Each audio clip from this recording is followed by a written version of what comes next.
नमस्ते विद्यार्थियों। आज हम इतिहास और नागरिक शास्त्र में घटक 9 दक्षिण भारत के प्राचीन राज्य का अध्ययन करेंगे।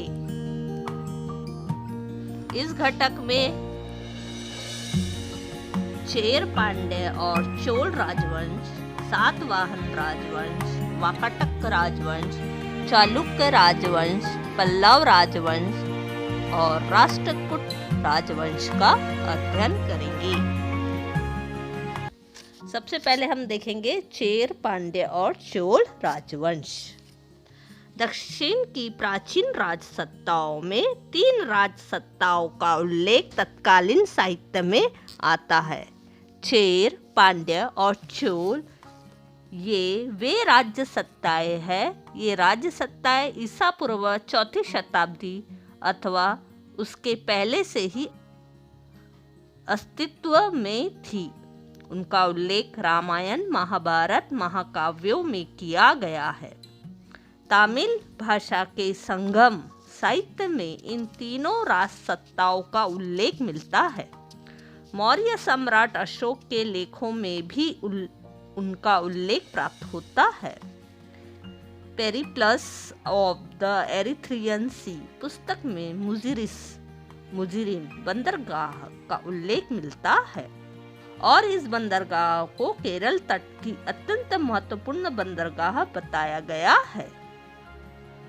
यह बंदरगाह चेर राज्य में था। मुजिरिस बंदरगाह से मसाले के पदार्थ, मोती, मूल्यवान रत्न आदि वस्तुओं का इटली के रोम और पश्चिम के अन्य देशों में निर्यात होता था। पांड्य राज्य का विस्तार वर्तमान तमिलनाडु में था। वहां के उत्कृष्ट श्रेणी के मोतियों की बहुत मांग थी। मदुरै पांड्य राज्य की राजधानी थी। प्राचीन चोलों का राज्य तमिलनाडु के तिरुचिरापल्ली के आसपास के प्रदेश में था। सातवाहन राजवंश मौर्य साम्राज्य का ह्रास होने के पश्चात उत्तर भारत की भांति महाराष्ट्र, आंध्र प्रदेश, कर्नाटक राज्यों के स्थानीय राजा स्वतंत्र बने। उन्होंने छोटे छोटे राज्य स्थापित किए। उनमें से एक सातवाहन राजवंश था। प्रतिष्ठान अर्थात पैठन उसकी राजधानी थी। राजा सिमुक सातवाहन राजवंश का संस्थापक था। पुणे जिले के जुन्नर के समीप नाणेघाट की गुफाएं हैं। इन गुफाओं में उकेरे गए लेखों में इस राजवंश के महत्वपूर्ण व्यक्तियों के नाम पाए जाते हैं। कुछ सातवाहन राजा अपने नाम से पहले माता का नाम लगाते थे, जैसे गौतमी पुत्र सातकर्णी। सातवाहन राजवंश में गौतमी पुत्र सातकर्णी राजा विशेष ख्याति प्राप्त है। उसके पराक्रम का वर्णन नासिक की गुफाओं में उकेरे हुए लेखों में किया गया है। उसने शक राजा नहपान को पराजित किया था। नासिक के लेख में गौतमी पुत्र का उल्लेख त्रिसमुद्र तोय प्रतिवाहन के रूप में किया गया है। तोय का अर्थ जल है। घोड़े राजा के वाहन हैं। ऊपरी पदवी का अर्थ यह होता है जिसके घोड़ों ने तीनों समुद्र का पानी पिया है। 3 समुद्रों से तात्पर्य अरब सागर, बंगाल की खाड़ी और हिंदू महासागर है। उसके कार्यकाल में सातवाहनों का साम्राज्य उत्तर में नर्मदा नदी से दक्षिण में तुंगभद्रा नदी तक फैला हुआ था। हाल नाम के सातवाहन राजा का गाथा सप्तशती ग्रंथ प्रसिद्ध है। यह ग्रंथ प्राकृत भाषा महाराष्ट्री में रचित है। इस ग्रंथ में सातवाहनों के समय के जनजीवन की जानकारी मिलती है। सातवाहन कालखंड में भारत के व्यापार में बहुत वृद्धि हुई। महाराष्ट्र के पैठन, तेर, भोकरदन, कोल्हापुर को व्यापारिक केंद्र के रूप में विशेष महत्व प्राप्त हुआ। इस कालखंड में वहां असंख्य कला वस्तुओं का उत्पादन होने लगा। भारतीय माल का निर्यात रोम तक होता था। कुछ सातवाहन सिक्कों पर जहाजों की प्रतिमाएं अंकित है। महाराष्ट्र के अजंता, नासिक, कार्ले, भाजे, कानेरी, जुन्नर की गुफाओं में से कुछ गुफाओं का खनन सातवाहन के समय में किया गया है। वाकाटक राजवंश ईस्वी सन की 3री शताब्दी के प्रारंभ में सातवाहनों की सत्ता क्षीण हो गई। सातवाहनों के बाद जिन राज सत्ताओं का उदय हुआ उनमें वाकाटक सामर्थ्यशाली राजवंश था। वाकाटक राजवंश के संस्थापक का नाम विंध्य शक्ति था। विंध्य शक्ति के बाद पवरसेन प्रथम राजा बना। पवरसेन के बाद वाकाटकों का राज्य बढ़ गया। उनमें 2 शाखाएं प्रमुख थी। प्रथम शाखा की राजधानी नंदीवर्धन नागपुर के समीप थी। दूसरी शाखा की राजधानी वत्स्यगुल्म अर्थात वर्तमान वाशिम जिला थी। विंध्य शक्ति के बेटे पवरसेन प्रथम ने वाकाटक साम्राज्य का विस्तार किया। उसके कार्यकाल में वाकाटकों का साम्राज्य उत्तर से मालवा और गुजरात प्रदेश से लेकर दक्षिण में कोल्हापुर तक फैला हुआ था। उस समय कोल्हापुर का नाम कुंतल था। गुप्त सम्राट चंद्रगुप्त द्वितीय की बेटी प्रभावती का विवाह वाकाटक राजा रुद्रसेन से हुआ था। यह जानकारी हमने इससे पूर्व प्राप्त की है। वाकाटक राजा हरिसेन का वराहदेव नामक मंत्री था। वह बौद्ध धर्म का अनुयायी था। अजिंठा गुफाओं में 16 क्रमांक की गुफा का खनन उसने करवाया था। अजिंठा की अन्य कुछ गुफाओं में खुदाई तथा अन्य गुफाओं के चित्रों से सुशोभित करने का कार्य हरिसेन के कार्यकाल में हुआ।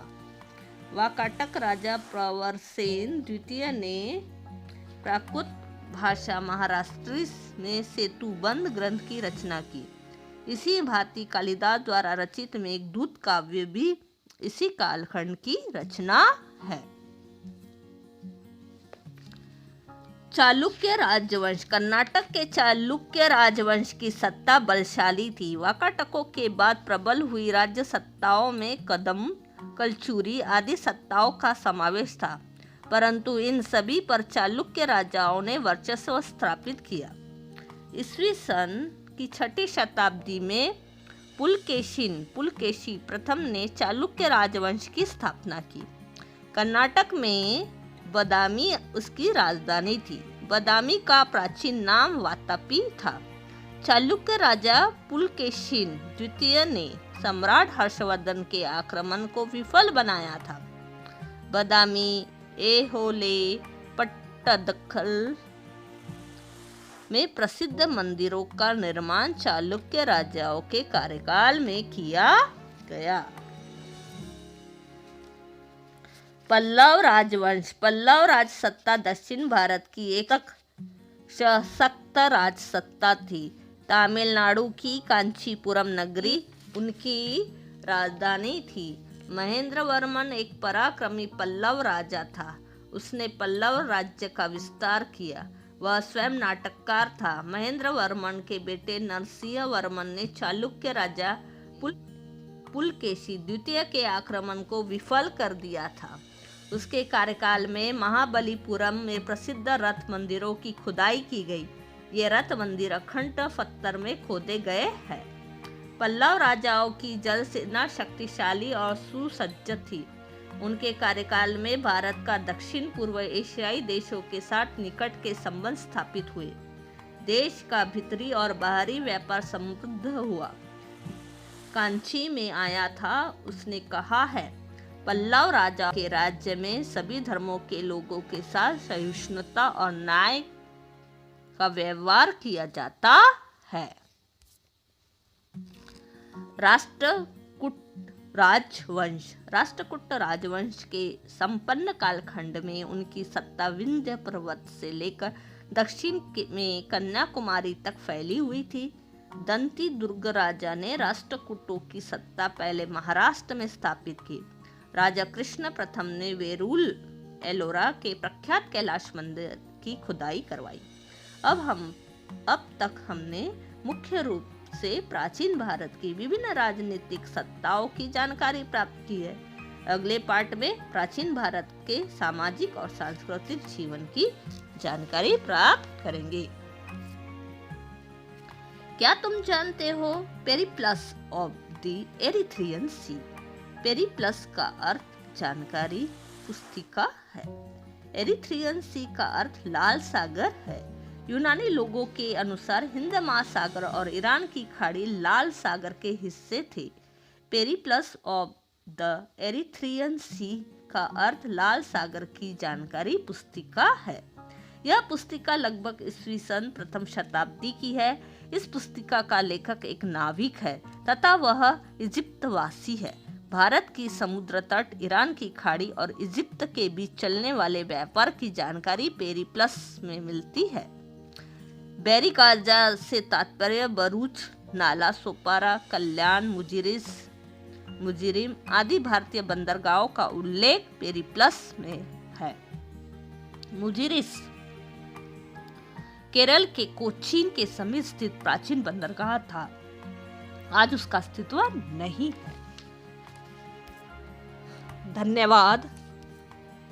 लाइक, सब्सक्राइब और शेयर जरूर कीजिए।